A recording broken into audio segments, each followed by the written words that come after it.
Hey guys, today is going to be a little different. I'm skipping over quite a few quotes from Alinsky. Some important things. A lot of them have to do with his moral flexibility and his desire to his belief that democracy depends on individuals being involved in democracy, which it does, and that was a very good point.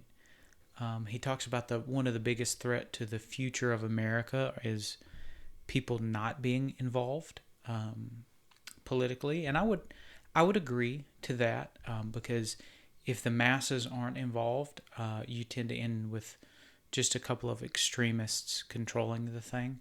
He would probably disagree with that premise, though. He tends to like the extremists.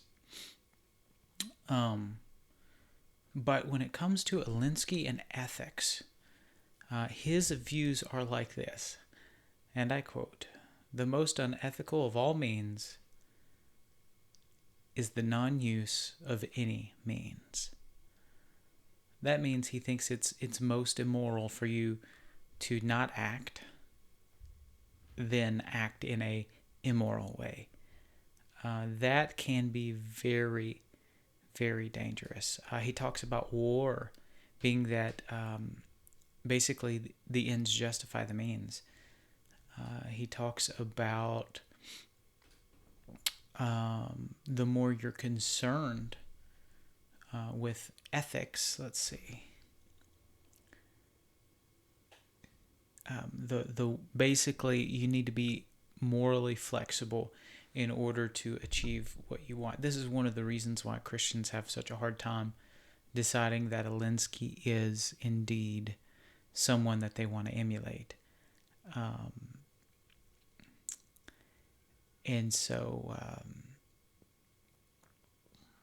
it says here, okay, the 10th rule of ethics of means and ends is that you do what you can with what you have and clothe it with moral garments. Okay, so think about that. You do whatever you have to, and then you retroactively make it seem moral. This is what happens all of the time on the left, and Christians and conservative Christians, Christianity in general, always falls for this. This is one of the reasons why I am absolutely against Christians using the ends justify the means. It's a horrible, horrible thing to do.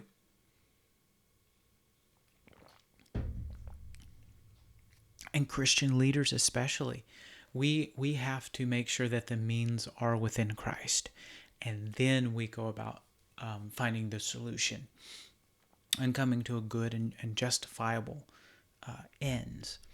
And so the takeaway from when Alinsky talks about ethics, this is one of the things that they teach you in leadership, is that and I'm going to use this from a Christian perspective too, because morals are objective, right?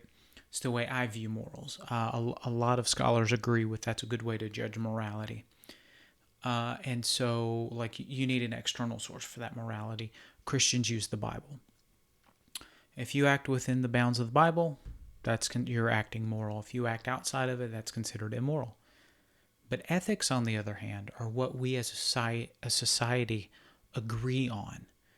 It's a certain way of action. That's why sometimes you can do things that are not immoral, but they are unethical. You see this a lot of the times in the way certain people handle finances. It's not necessarily immoral, and I want to use. I've got a ton of examples, but I can't use these examples to explain to you because people get very, very offended when you start talking about like finance and ethics. But there are things that are not immoral, but they are unethical. And then there are things that are generally unethical, but in a certain enclave, they're not unethical. So, take for example, there are certain ways that pastors act when they are together that is completely ethical.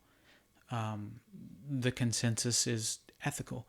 If you were to take that same pastor and use the exact same thing, but in a business setting, it would be unethical, right? And vice versa. Things that when a group of business leaders get together and the way they act, perfectly ethical. But if you take that business leader and drop him in a group of preachers, it would be considered unethical. And so ethics tend to be determined by group consensus. Morals don't. So with Alinskyites, you need to understand that when they believe that it is the ends justifies the means is perfectly ethical, they are not kidding, because they all agree on that. It's one of the most dangerous things about those who follow Alinsky is that they do believe that the ends justify the means. That's why you can see so much turmoil happening in the United States. The attacks on police, things like that. As Christians, you have to understand this. Anytime you're dealing with a leftist, not a liberal. A liberal's different. I heard somewhere recently that the chasm between a liberal and a leftist is nearly absolute, because leftists are not liberal. You can think of the political spectrum as a circle, right? And on one hand's liberal and on one hand's conservative, and then you've got authoritarian and libertarian. And on the authoritarian side, that's where you find the neo-Nazis and the far left. They're both authoritarian, even though they consider some left-wing and some right-wing. So when I say far left, I'm talking about authoritarians. And they are rife in the United States right now. They pursue power just for power's sake. So as Christian leaders, we need to understand and know how to deal with when people act where we consider unethical.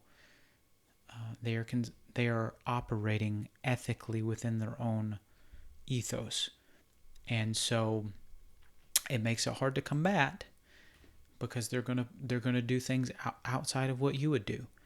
And this is why they are so effective. They're able to flank Christians because they're willing to do things that Christians will not do.